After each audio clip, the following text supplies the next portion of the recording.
उत्तर प्रदेश के पर्यटन मंत्री जयवीर सिंह ने प्रदेश में जुड़े अहम मसलों को लेकर इंडिया वॉइस से खास बातचीत की। संवाददाता प्रियम पाठक के सवालों के मंत्री ने किस बेबाकी से जवाब दिया, सुने।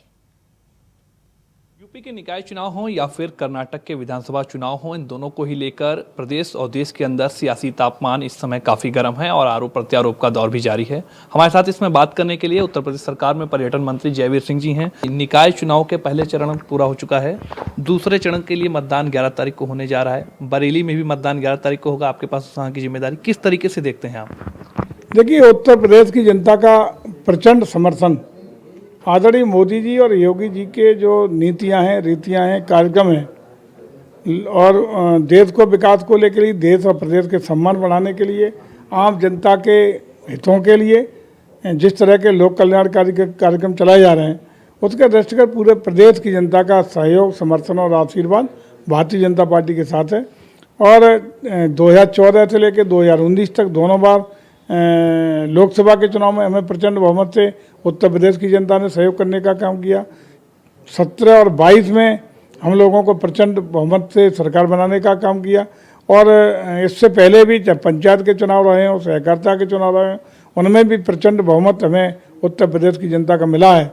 और मुझे लगता है कि शहरी निकाय के चुनाव में भी प्रचंड बहुमत के साथ हम चाहे मेयर्स के चुनाव हों, नगर पालिकाओं के चेयरमैन के चुनाव हो या नगर पंचायत के चेयरमैन के चुनाव हो, सारी की सारी जगह हम जीतेंगे और अपने बोर्ड, पूर्ण समर्थन के बोर्ड बनाने में सफल होंगे। जनता का आशीर्वाद हमें मिलेगा, जनता का समर्थन मिलेगा, ऐसा हमें दिखाई भी पड़ रहा है। प्रथम चरण की जो आया है निकल के, उसमें कहीं ना कहीं हम बहुत अच्छा परफॉर्म करेंगे। कानून व्यवस्था हमेशा ही उत्तर प्रदेश के सभी चुनावों में एक मुद्दा बनता है। मौजूदा वक्त में बात करें, अभी अतीक अहमद के बेटे का एनकाउंटर हुआ तो विपक्ष के चाहे अखिलेश यादव हों, मायावती, सभी ने ट्वीट किया और आरोप लगाया कि एक जाति मजहब विशेष के खिलाफ केवल सरकार कार्रवाई कर रही है। ट्वीट किया गया। लेकिन अभी जैसे ही अनिल दुजाना का एनकाउंटर हुआ, उस पर विपक्ष की कोई प्रतिक्रिया देखने को नहीं मिली। इसको कैसे आप देखेंगे? देखिए, अब तक यहाँ उत्तर प्रदेश में केवल वोट हासिल करने के लिए और खास रूप से मुस्लिम तुष्टिकरण के आधार पर लोग राजनीति करते रहे, उन्हीं को खुद करने का प्रयास आज भी करते रहते हैं। लेकिन ठीक विपरीत इसके आदरणीय योगी जी के नेतृत्व में 2017 में सरकार बनने के बाद बिना किसी धार्मिक, जाति या सांप्रदायिक भेदभाव के अपराध और अपराधियों के खिलाफ कार्रवाई की है। जीरो टॉलरेंस की नीति के आधार पर माफियाओं और अपराधियों को कुचलने का काम किया है। वही ऐसा हमला, ऐसा दृष्टांत बना है कि उत्तर प्रदेश की ही नहीं, पूरे देश में आदरणीय योगी जी की छड़, चाहे वो लोग बुलडोजर बाबा के नाम पर जानते हो या अपराधियों को कुचलने के लिए आज उत्तर प्रदेश में जो एक नज़ीर बनी है, उसी का परिणाम है कि सुख, शांति, अमन, चैन स्थापित हुआ है। लोगों का आशीर्वाद भी मिला है और आम जनमानस की निगाह में आदरणीय योगी जी इस बात के लिए बहुत ही सम्मानजनक दृष्टि से देखे जाते हैं कि उत्तर प्रदेश में अमन, चैन, भाईचारा, सुख, शांति है।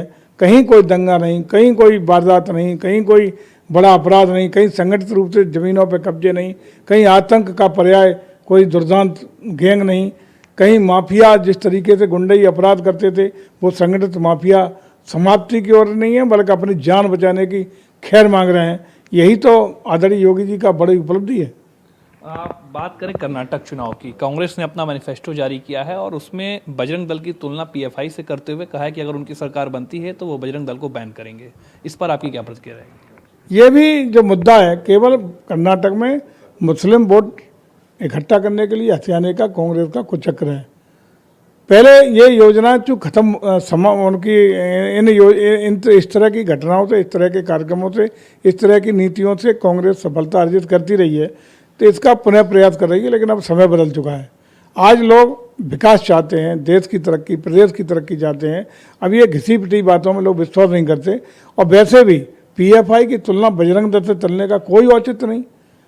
पीएफआई जहां एक और राष्ट्र विरोधी गतिविधियों में संलिप्त पाई गई है, इसके प्रामाणिक दृष्टांत हैं, प्रामाणिक तौर पर सिद्ध हो चुका है। और तमाम न्यायालयों के द्वारा भी इस तरह की आदेश भी दिए जा चुके हैं जिसमें संलिप्तता पीएफआई की प्रामाणिक हुई है।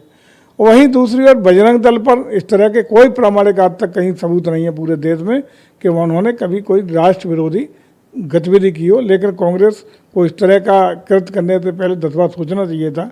जो घोषणा पत्र में उन्होंने लिखा है तो मैं समझता हूँ सबसे पहले कर्नाटक की जनता माकूल जवाब अपने वोट के द्वारा इनके विरुद्ध वोट डाल करके भारतीय जनता पार्टी की पुनः प्रचंड बहुमत की सरकार कर्नाटक में बनाने जा रही है। The Kerala files movie release हुई, उसको लेकर भी काफी विवाद चल रहा है, उसको कैसे देखते हैं? देखिए, धर्मांतरण का विषय हो या लव जिहाद का विषय हो, दोनों बहुत ही गंभीर विषय हैं और संवेदनशील विषय हैं।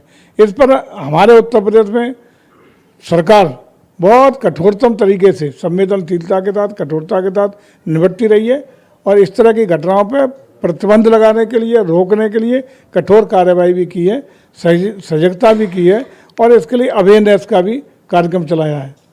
निश्चित रूप से यदि जैसा कि उन फिल्म बनाने वालों का दावा है कि 32,000 से ज़्यादा इस तरह की बच्चियों के साथ अगर इस तरह का लव जिहाद का, धर्मांतरण का कार्यक्रम हुआ है तो ये बहुत गंभीर है, जैसा कि फिल्म बनाने वालों का दावा है।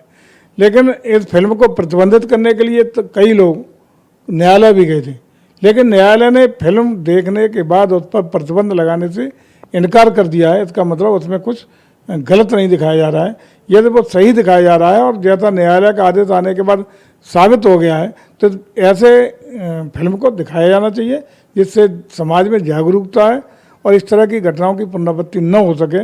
निश्चित रूप से ऐसी फिल्मों को प्रोत्साहन मिलना चाहिए और लोगों को देखना चाहिए। बहुत बहुत शुक्रिया हमसे बात करने के लिए। तो ये थे पर्यटन एवं संस्कृति मंत्री जयवीर सिंह, जिनका साफ तौर पर कहना है कि जो विपक्ष है वो केवल वोटों की राजनीति करता हुआ नजर आ रहा है, चाहे कर्नाटक में बजरंग दल को बैन करने की बात हो या फिर उत्तर प्रदेश के अंदर माफियाओं के खिलाफ आवाज उठाने की बात हो। कैमरामैन सुभाष चंद्रा के साथ मैं प्रियम पाठक, इंडिया वॉइस, लखनऊ।